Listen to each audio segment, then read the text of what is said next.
to Meditation Mount and to this view from the Mount. Let's connect together and create a shared field in which we can gather and journey, because today we're going on a journey into the theme of dancing with the shadow. And it will reflect exactly what's going on inside our society at the moment. So let's begin by taking a deep breath, focusing internally inside the heart. So bring your attention gently inside the heart.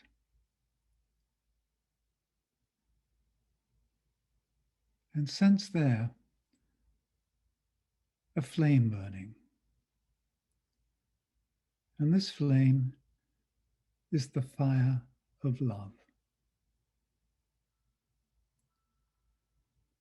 Allow it to warm you. Allow it to illumine your insides.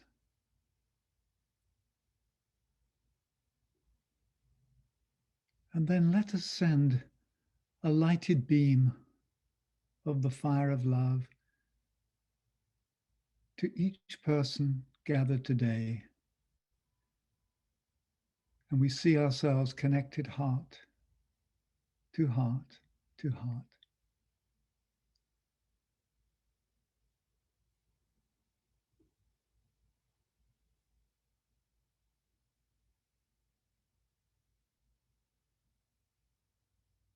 We are a matrix of hearts.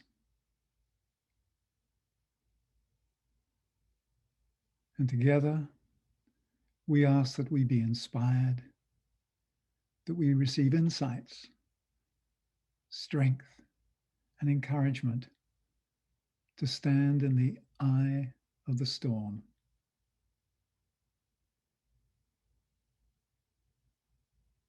Thank you.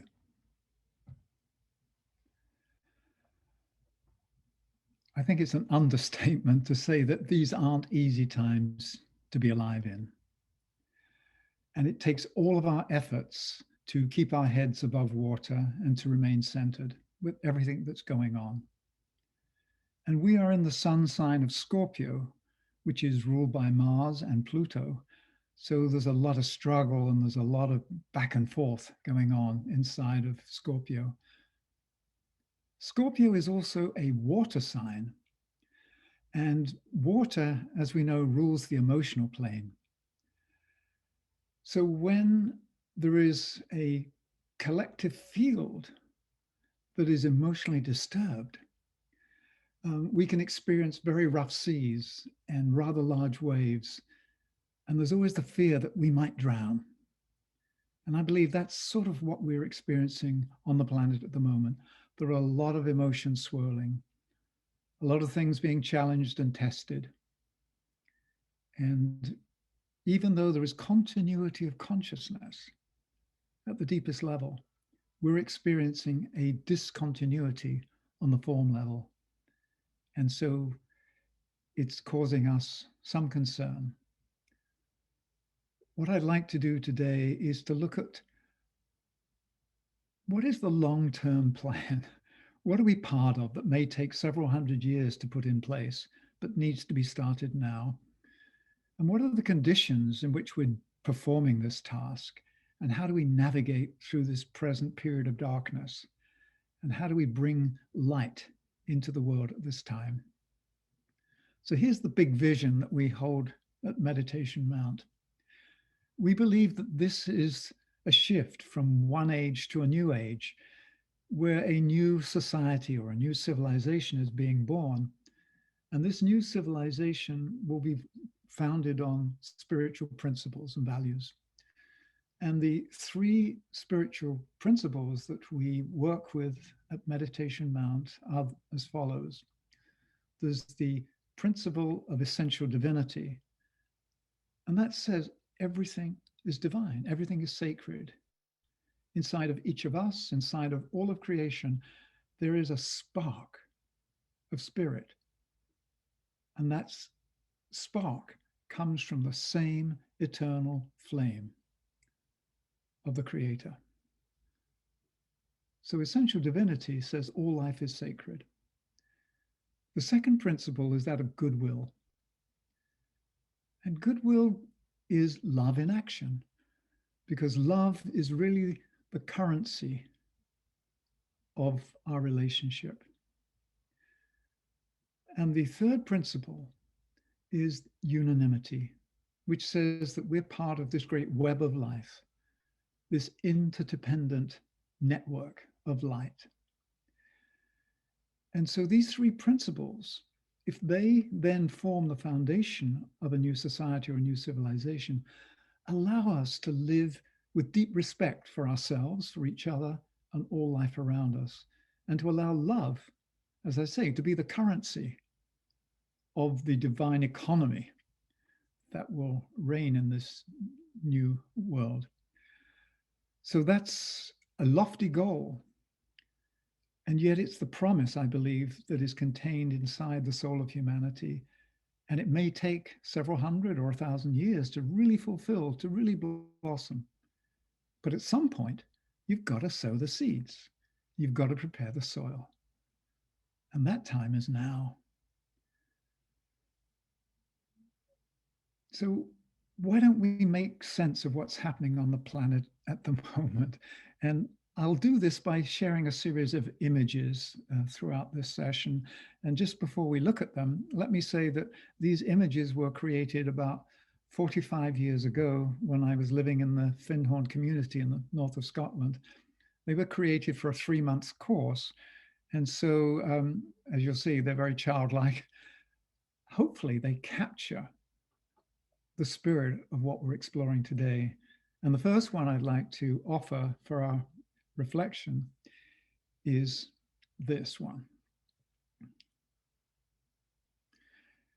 It is the world passing through its own shadow. And by that we mean the shadow is the darkness that is the sum total of all the unresolved thoughts and actions of our humanity, stretching back millennia. It's what we carry with us as our burden. And the only way to lay down our burden is to embrace it and fill it with light and fill it with love. So what we'll be exploring today is, how do we dance with the shadow? How do we own up to what is happening in the world? And how do we shift from being dependent on materialism as our source of sustenance and security, and shift to the soul? So we live on soul food as our sustenance, and the soul becomes our security. It becomes the light and the source of our hope and the foundation upon which we stand.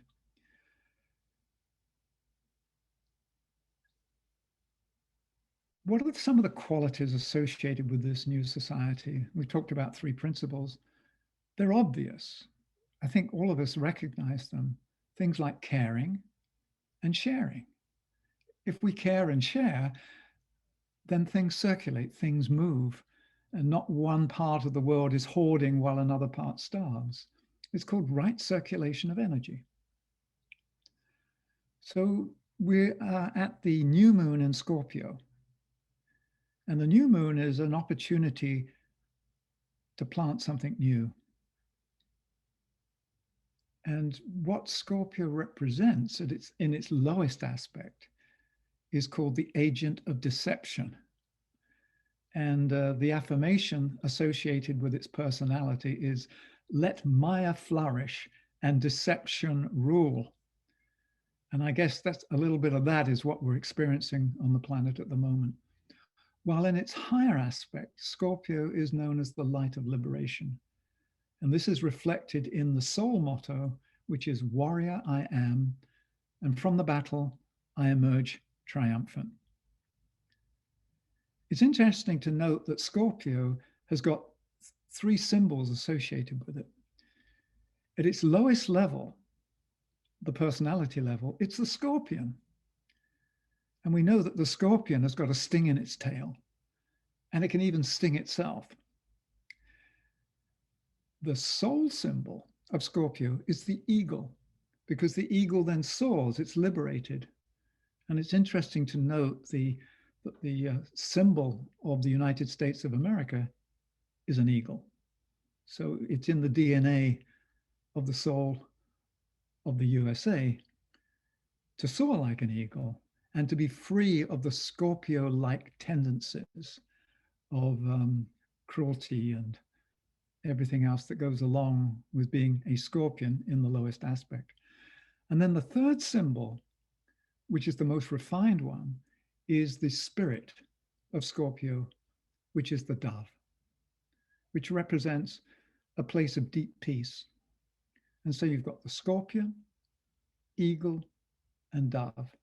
And what we're negotiating at the moment is this transition between scorpion and eagle, between the personality and the soul. So that's the kind of struggle that we're involved in at the moment.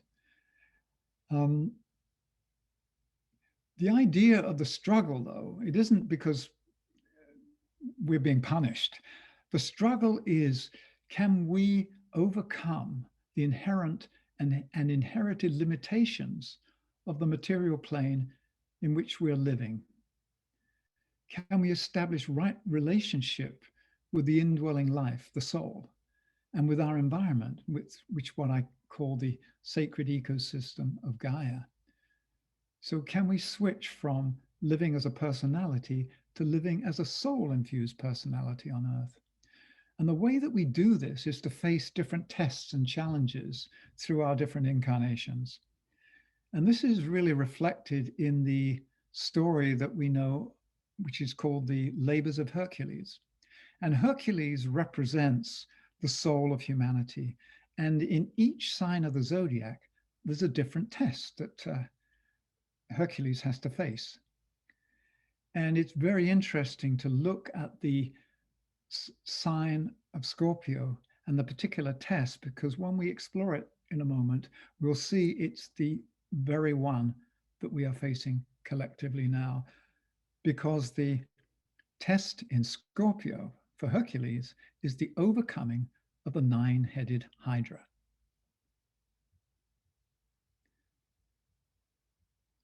So here it is in all its glory. And the nine-headed Hydra is also known as the serpent of desire.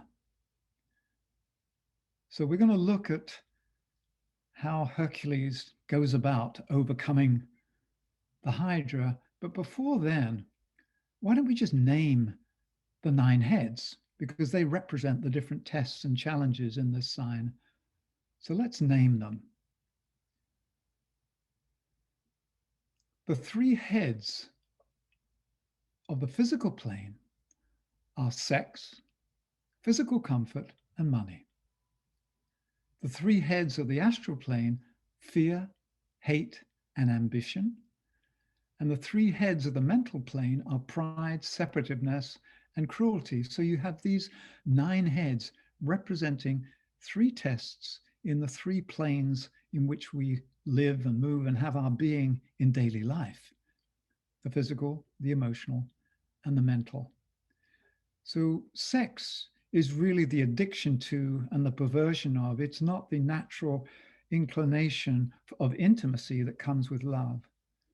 Physical comfort doesn't mean you have to sleep on a bed of nails. It simply means we can't be addicted to comfort so that we're unable to move when the call of the soul says move. And money is that we can't be a slave to money and bound to money. We have to have a relationship with money that is healthy so that we use it and we are not controlled by it. Easier said than done. And the three heads of the astral plane: fear, hate, and ambition. Overcoming fear is really difficult. It's deep-seated. And we're told in the ageless wisdom teachings that that which holds us back the most from our creativity and the spirit of regeneration is the fear of death, the fear of loss of identity. So overcoming fear and being able to stare death in the face and embrace it as a natural cycle of life is part of overcoming fear. And overcoming hate is realizing that hate is just this illusion of separation, the other, and demonizing the other. When we understand that I am connected, I am you, then love flows. And ambition, it doesn't mean that we can't have a goal and say, I'm going to reach that goal. Ambition is when I make my way to the top of the mountain by knocking everybody else out of the way and trampling on them. So ambition as this personal achievement goal at the cost of everybody else's well-being. And then the three heads of the mental plane, pride, where we believe we're better than other people. And this is what we're facing now with racial discrimination. It's a very subtle form of pride, saying, you know, we're better, we're best. And it really is something that puts life out of proportion. And separativeness, when we believe that you and I, we're different, we're separate. If I'm separate from you and disconnected from you, how can love flow? If I'm disconnected from you, how can understanding be born? And then the third test to overcome of the mental plane is cruelty, which is this unfortunate tendency to want to do harm, which is why in a Buddhist practice, we talk a lot about harmlessness. So those are the tests. So why don't we now look at how he faces them? How does Hercules go about facing the Hydra? So let's leave that image for the moment. We'll come back to this one later. This is so let me tell you this story before we go to the secret of how he does it. When you meet this Hydra that lives in the mud and in the watery domain with these 9 heads, he's like, well, what do you do? What Hercules can't do is go and engage it in combat, grapple with it, try and wrestle it, mud wrestle. It doesn't work. The Hydra will pull Hercules under and drown him. Hercules has a sword, but that's really of no use, because if Hercules cuts off the head of a Hydra, one of the 9 heads, it sprouts 2 more. And so he has to go back and adopt the stance of the spiritual warrior. And this is what he does. According to this legend, he overcomes the Hydra by doing these particular acts. First of all, he kneels. And by kneeling, it's a sign of humility. And then what he does is he reaches in to the water, grabs hold of the Hydra, and lifts the Hydra up into the light of the Buddhic plane, into the light of air. And when the serpent of desire is taken out of its watery domain where it rules and is exposed to the light of day, it loses its power. And in the light of day, the serpent of desire has no sway over us. It can't touch us because it only has power in its own watery domain. So the second of these secrets is called we conquer by surrendering. Surrendering doesn't mean, oh, I give up. It means I give up. I surrender to a higher cause. So I allow my life to be part of something greater. Therefore, I have the resources of the universe at my disposal. And then the third secret is we gain by giving up. We let go. And that really is a tricky one, because these 3 are counterintuitive. We rise by kneeling. Well, we want to stand proud and stand tall, but kneeling down in humility, and we're told that a definition of humility is an adjusted sense of right proportion, which means I don't overinflate myself and I don't deflate or underinflate myself. I stand in my authenticity as who I am. And the surrendering is a giving up to something greater, which actually empowers us. And then we gain by giving up. And so let's leave these three and let me just talk about what it means to give up. If I'm holding something in my hand, I'm attached. So what is the test of overcoming attachment? Here's an image now. It's a very simple way of illustrating it. Is if there were peanuts or whatever it is, M&Ms in the bottom of that flask, and I want them, and it's a narrow-necked jar, and I stick my hand in them and I grab them, and then I make a fist. And when I make the fist, I can't bring my hand back out of this container, and I can't eat what I desire. I'm stuck. And if I want to let go and withdraw my hand, I let go of what I want. And so it's, how do we let go? How do we gain by giving up? How do we let go in order to receive?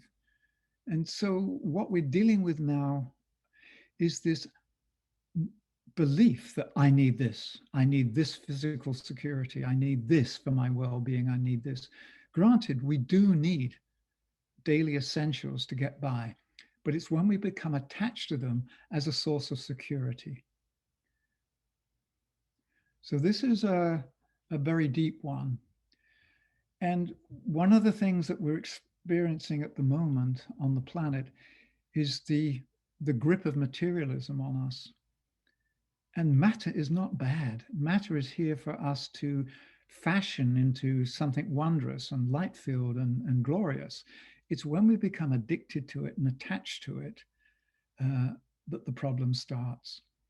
So a lot of what is being talked about now, particularly in the last few weeks, is the need to heal. And heal the deep wounds that exist, the wounds created by separation, the wounds created over millennia between people, between nations, inside of nations. So what does healing mean? Well, healing actually is a process whereby we create wholeness. So to be healed is to be whole. And in the Old English, to be healed and healthy, you were hale, H-A-L-E, hale and hearty, you're healthy. And this comes from the Scandinavian heal, H-E-L, which means whole. And the reason that this is important, because I believe that life is a progressive journey from one state of wholeness to a more expanded state of wholeness. So let's explore this cry for wholeness that exists inside each human heart. So here we have a person, you and I, inside a house. And this sort of red sun that's in the heart is really our seal and our stamp of identity. And it basically says that everything we think and set in motion, everything we feel and do, we create something. It's a creation, and we send it on its way. Sometimes we don't like what we've created and we drive it out of the house. We want to forget it. We're embarrassed by it. We banish it. We send it into exile. And there we are in our house, wanting wholeness.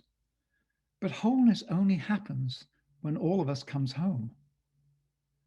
And so the journey to wholeness starts with this desiring wholeness, crying out for wholeness. Can you imagine now around the planet, us asking, and our soul asking each other, how do we create wholeness?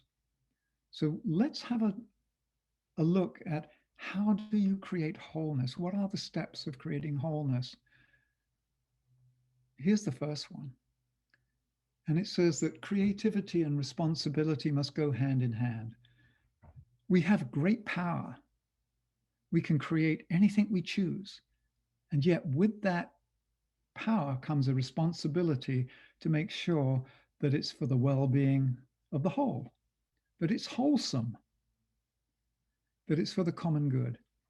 As you can see, the character on the left trying to sweep stuff under the carpet. The thing is, you cannot disown who you are. You cannot sweep parts of yourself under the carpet and pretend they're not there.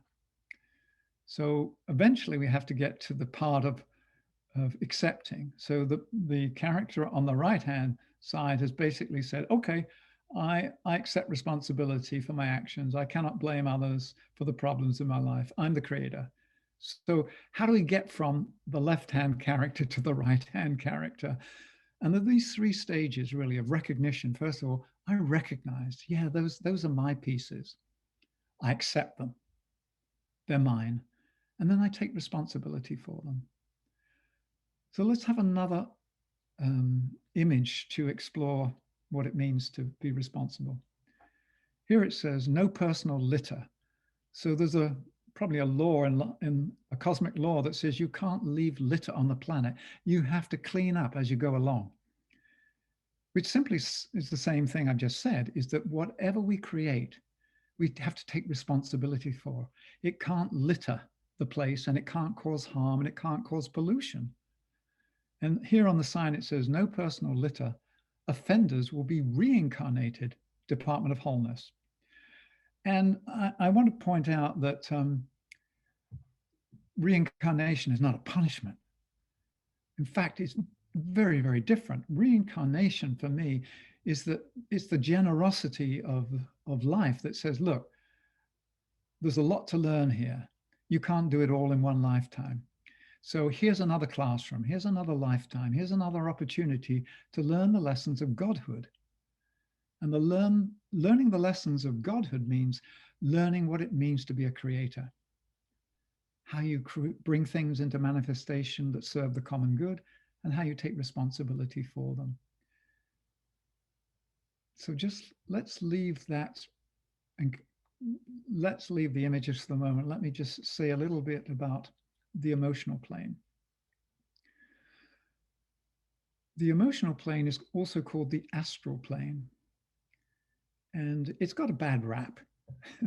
When people talk about the astral plane, it usually has a negative connotation. Oh, they're on the astral plane. Well, the astral plane in its own right is a plane of incredible sensitivity and incredible light.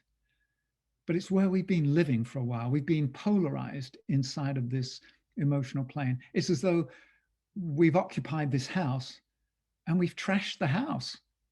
We've polluted it. And so the astral plane in its own right is a perfectly clean and pristine place. It's just that we've polluted it. And so we have to clean up the astral plane, clean up the waters. And we have to do this physically, cleaning up the physical waters of the earth, but we have to do this emotionally as well, cleaning up the emotions. And then on a mental level, we have to clean up all those thoughts that create pollution. So I wanted just to say that the astral plane needs cleaning up just as much as the physical plane needs cleaning up. And so does the mental plane, because at the moment, the mental plane is filled with all these thought forms of hatred and separation. And what we need is a mental plane that is filled with thoughts of a brighter future. So we're part of this great cleanup.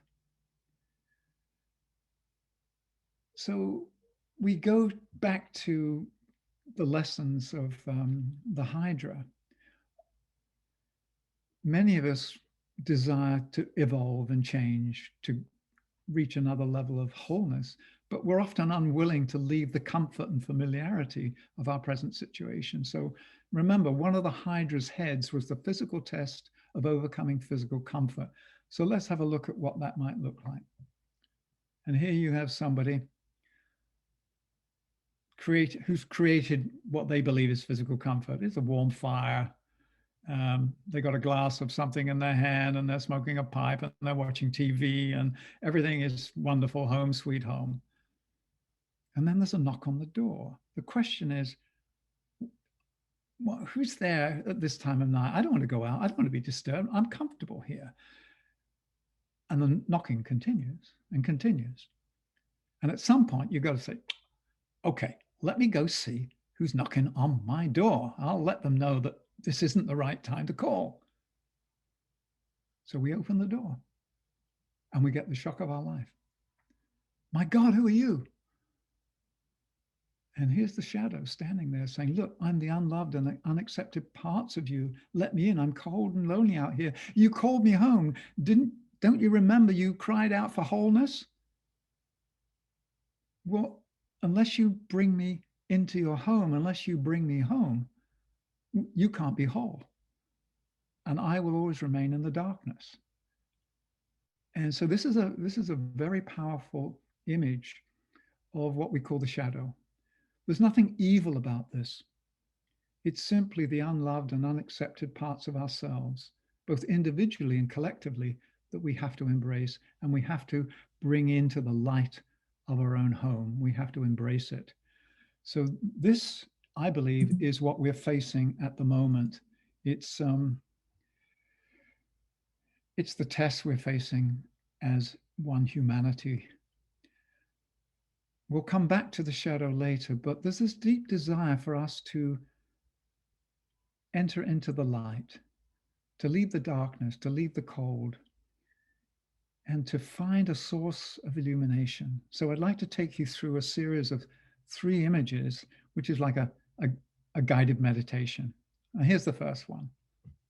So imagine if you're inside, first of all, a darkened room. You wake up and it's in a darkened room, and you open the curtains, and outside the sun is shining. And you want to go out, but you can't at the moment because you've decided this is where I'm staying.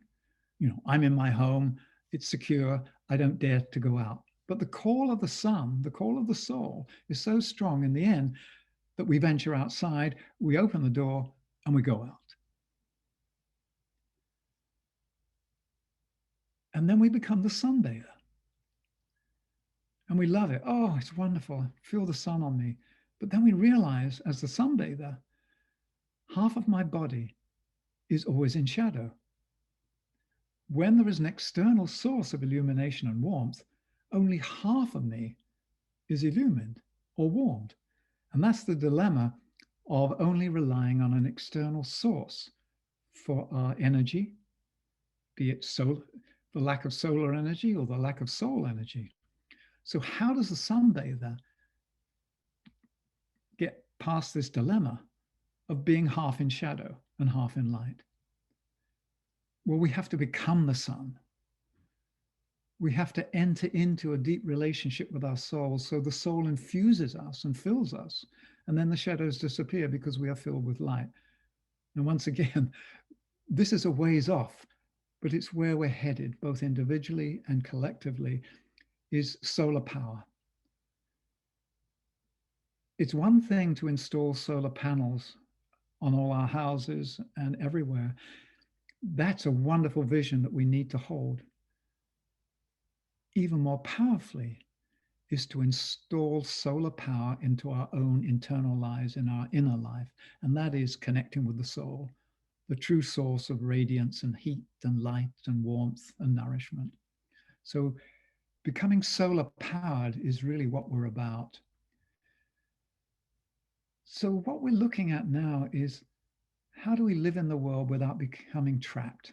And there was a phrase, and for some of you who have read the Bible know this phrase, be in the world, but not of it. We've got to be in the world, but not entrapped by it. So how do we be in the world, but not of it? How do we break free from the gravitational pull of this addiction to materialism, liberate ourselves? Remember, Scorpio is the sign of the light of liberation. So it's a good sign to go on this path of liberation.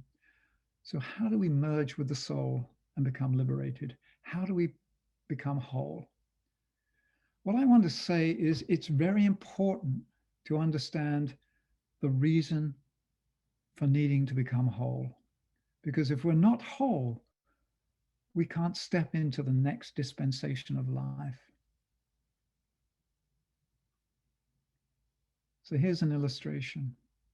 It says here, the stream of life cannot be poured into a broken cup. So what is this cup? It's the chalice of our own being. It needs to be put back together. We're part of a dismembered body of humanity. We need to remember our oneness, and we need to put the members of our dismembered body back together so that we are one humanity. So remembering our wholeness is not just an act of mind, it's an act of healing of body and feelings and thoughts. So wholeness is creating the conditions where we're able to receive the dispensation that is waiting to be poured out from the soul. And at the moment, I believe that we are about to receive a new dispensation.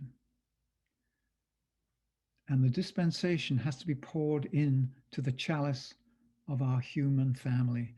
So therefore, the need to create wholeness in the world is not just so we can feel good.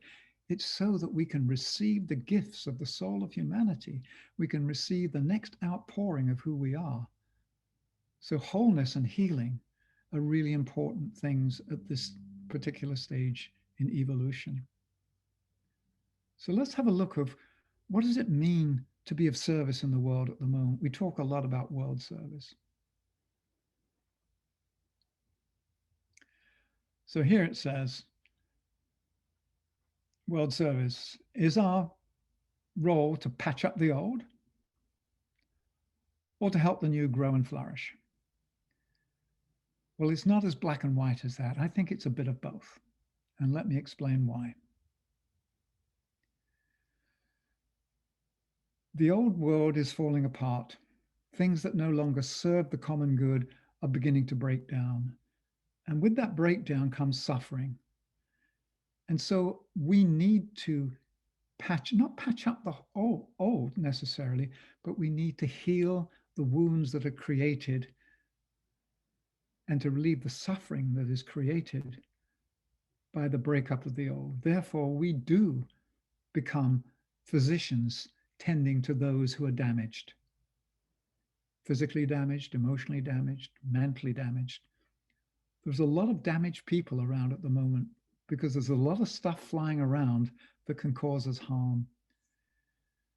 So once we've achieved a certain level of healing, it's like we've created soil conditions which can then receive the seeds of the new.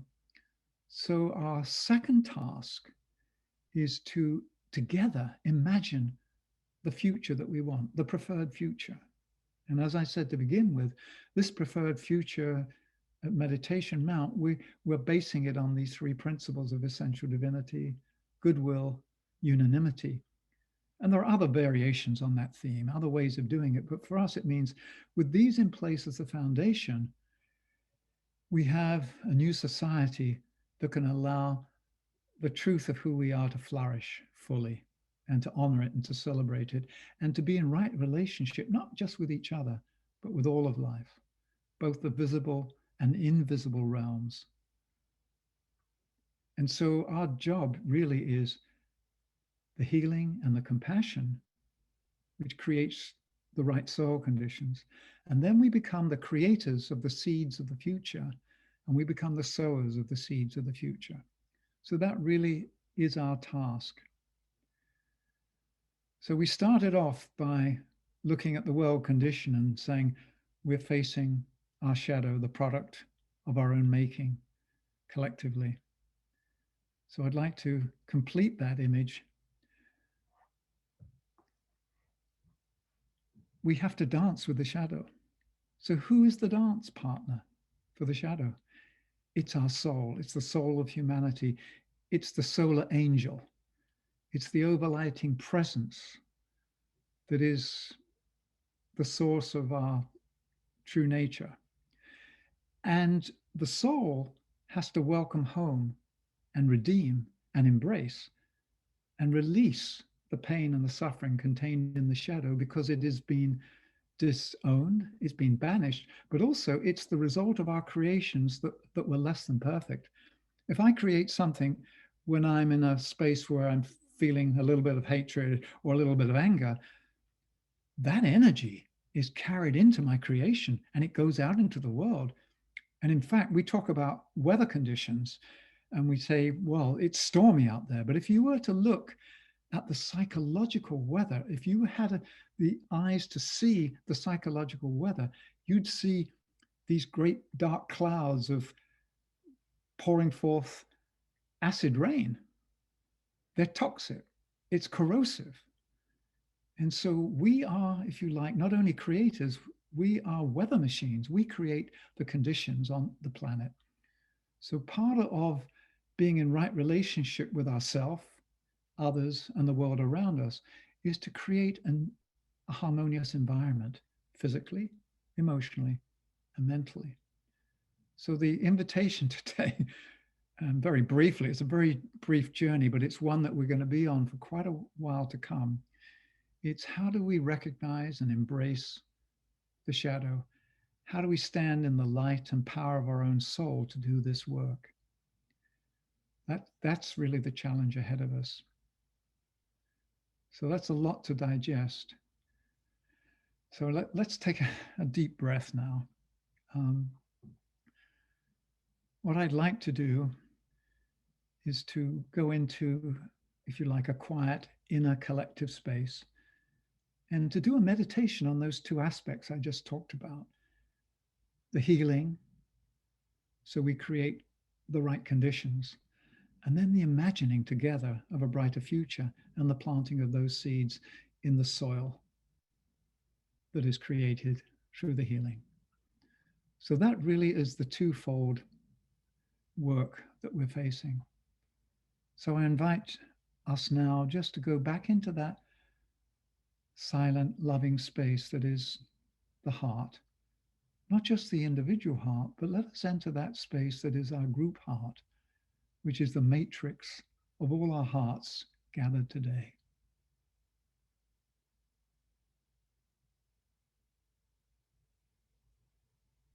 Let us get back in touch with that fire of love that burns in the center of our group heart, that is part of the eternal flame of the one life.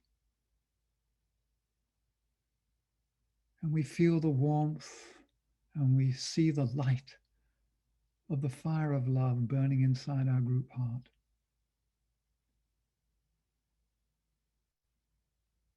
And this fire of love brings healing.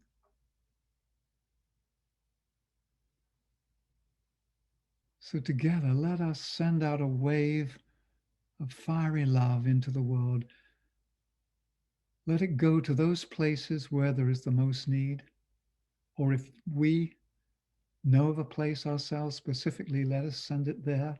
Otherwise, let it go to where the need is calling. Let us send out a wave of healing love from the heart of our group into the world.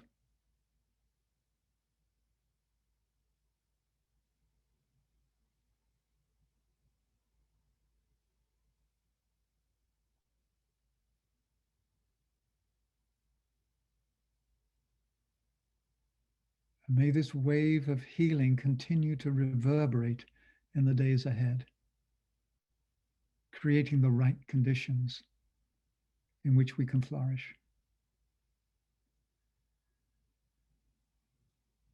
Let us now stand once again inside the group heart and connect to our collective imagination. And the imagination is that mercurial bridge between heaven and earth. It's that which allows the dreams of the future to enter into the substance of the present.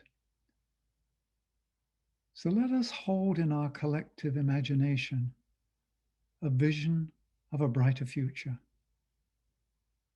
where there is light and love, deep respect, honoring, joy, harmony.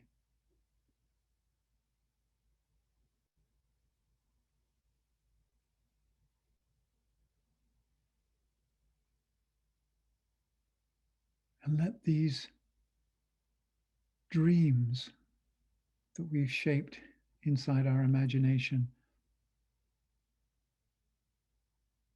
condense into atomic particles, seed atoms of new possibilities. And through an act of loving will, let us broadcast those seeds into the world. Imagine ourselves like a farmer of old, broadcasting and throwing the seeds out to land in the soil. And as we broadcast the seeds of a brighter future for all, let us see them entering the soil and germinating. And in the coming days and months and years, new shoots of a new world will appear.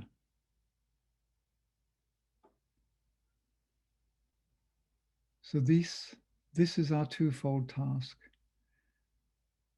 With compassion to hold the suffering and to go through the process of healing to create the right soil conditions. And then to imagine a brighter future together and to sow those seeds now, even though all around us things may be falling apart. Unless the seeds of the new are planted now, nothing will grow. I know it's tough. I started off this session by saying this is not an easy time to be alive, and it requires courage. It requires us to stand in the eye of the storm, but also it requires us to be supportive of each other.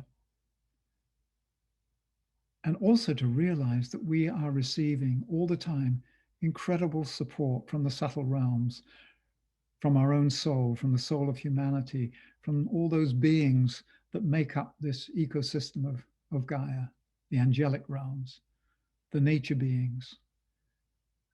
We're not alone. We're not separate.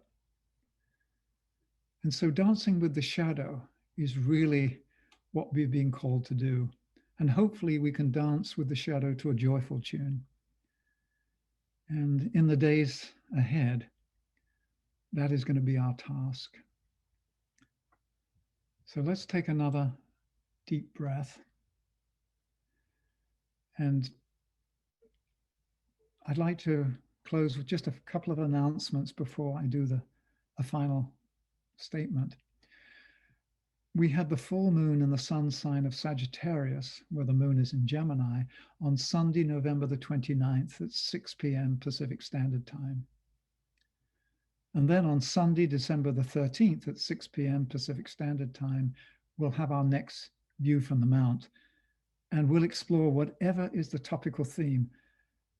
4 weeks is a long time. A lot will happen on our planet. So whatever is happening, whatever is germane, whatever we need to explore, we'll explore. And we'll do it in the sun sign of Sagittarius, which gives us direction and goal orientation. And for those of you who live in the vicinity of Ojai, Ventura County, and want to visit Meditation Mount, we've been open for a couple of weeks now, and you can visit at specific times by pre-registering on our website, which is meditationmount.org. So let's just come back and digest what we've been through. It's rather a concentrated journey we're part of. So I want to say thank you for being present. Thank you for your presence and participation. May each of us be a source of healing and blessing to those around us in the days ahead. It's going to be needed. So from Meditation Mount, thank you. Be safe, be strong in spirit, and be centered. Namaskar.